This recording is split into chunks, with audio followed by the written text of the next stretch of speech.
Ever held your phone and accidentally touched the edge of your screen? Or maybe while gaming, watching videos, or simply using your phone with one hand, your palm keeps triggering something you never intended to. Well, Samsung has got a good luck model built specifically to solve that problem, and it's called the Edge Touch. And today I'm going to be taking you through every single thing it does. So welcome back to the Doitright Tech channel, where I take you through everything tech. And if you've been following the series, you know that I've been covering every single good luck model one by one and explaining exactly what they do. And if you've missed the previous ones I've done, you can check the top right corner here. You would find a good luck playlist where I'm sharing so many good luck features and models that I have already done. But if you're just joining us for the first time, I'm going to still be sharing more, so don't forget to hit the like, smash the subscribe button to come back for more, and hit the bell notification icon so you don't miss out on any video that I post. On that note, let's go. So first and foremost, if you're new and you don't know what the Good Luck is, it is just an application that contains so many models dedicated to do different things, but in general, it's for Samsung phones to be able to customize their productivity and even their visuals. So if you don't have it, I'm showing you quickly how to get it. You're going to swipe up and go into your Galaxy store and search for Good Luck. Once you have it, you can just download it and install it. And if you find it hard, that playlist I spoke about, you can actually find other ways to install it seated right in there. Just look for installation in that playlist. All right, so let's jump right in. So we can go into the Good Luck, and once you're in, we're going to be looking for the Edge Touch. So there it is.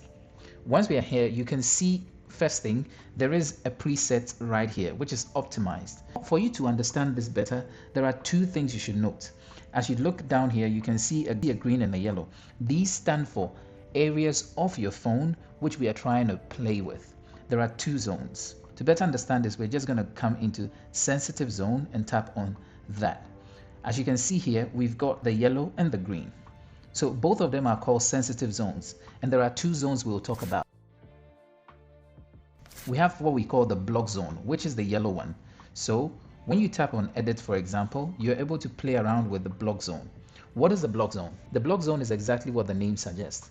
It is an area around the edge of your phone, as you see right there on your display, where touches are completely blocked. That means you cannot even touch those places to get anything done. If your finger touches these areas, your phone simply ignores it. This is specifically useful to prevent accidental touches when you're holding your phone. So when I'm holding my phone in hand this way, as you can see, my fingers could be touching this edge, or I could have slight rest of the fold of my skin on it. That is actually possible, so those places do not register accidental touches. Then we have the next one, which is the green one, called the grip zone. This works a little different from the block zone. Let me explain. Instead of blocking every touch completely, this grip zone is around where your palm would naturally be resting when you're holding your phone. So let me show you quickly. When I hold my phone this way, you can see the resting position of the inner meat of my palm. So when we hit next here, we are able to now pull this, and as you can see, this one comes a bit further. We can move it a bit further, because when you rest your hand on your phone this way, we can get a bit more of the meat of your hand going over. Okay, so that space is the space where accidental hold downs are prevented, but not tapping. So we could tap on those spaces to get things done when we have items there, but not when it's pressed on. Okay, so it ignores long presses and accidental contacts from your palm while still allowing intentional taps when you need it. So basically that's how they work. And just like the block zone we just did, you can increase or decrease that edge. Okay, so what is going to happen here is we're going to just leave the space and we're back in here. So we have sensitive and insensitive. For this example, I'm going to be coming in here and then come to the wheel, and we can play around with this. So to play around with that, you can edit and then play around with how far you want this very zone to be. So you want to keep it very close to the edge, meaning that your accidental touches you're presuming is going to be very much at these edges. And then you can hit next, and then now you can play around with this depending on how much meat you have in your palm.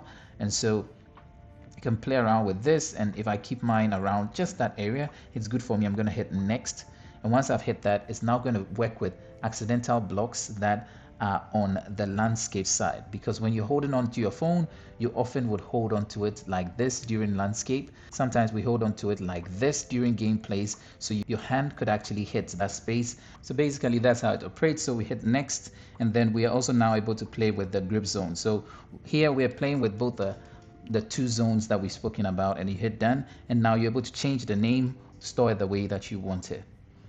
All right.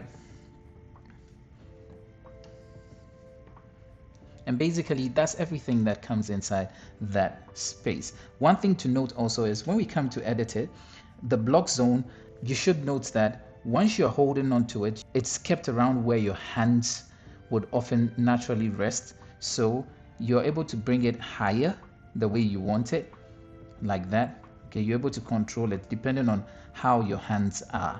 But when we come to the grip zone, you cannot bring it down because gripping can be done all over. So that's another thing to note. All right. But while in here, instead of going to any of these or using the optimized one, if you want to create one for yourself, you could always tap on this to create a new one and select the zones that you want.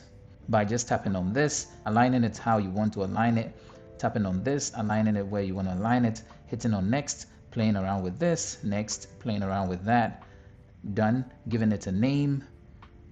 We're just going to use that, and done, and then we can hit on that. So now we're going to have another one seated right here. That's how you create a new one for yourself. Then here we have the show edge feature, where once you tap on it, it's going to be showing there. So throughout your phone, you're going to have it there. If you lock and unlock your phone, you're still going to find it right there. So if you want to show that feature on there, you can toggle that on in the edge zone. So that is the hide and show edge zone feature. So there's everything inside the Edge Touch good lock model. It is one of the good lock models that many people overlook, but once you set it properly, it can make the using of your phone much more comfortable, especially if you often experience accidental touches around the edge of your display. Current phones do not have the curved display, so most of these accidental touches are very minimal. But if you have a curved phone, it's quite important that you use this. Like something like the Samsung S22 and S23, they've got a bit of a curve that you can benefit from this very one. So we've come to the end of this video. I hope it was helpful. Again, like I mentioned, if you want more on good luck, you can check that playlist I showed you up there, and you can thank me later. So if you enjoyed this and you want to keep enjoying more of these, kindly don't forget to hit the like, smash the subscribe button to come back for more, and hit the bell notification icon so you don't miss out on any video that I post. On that note, I'll see you in the next video. Peace out.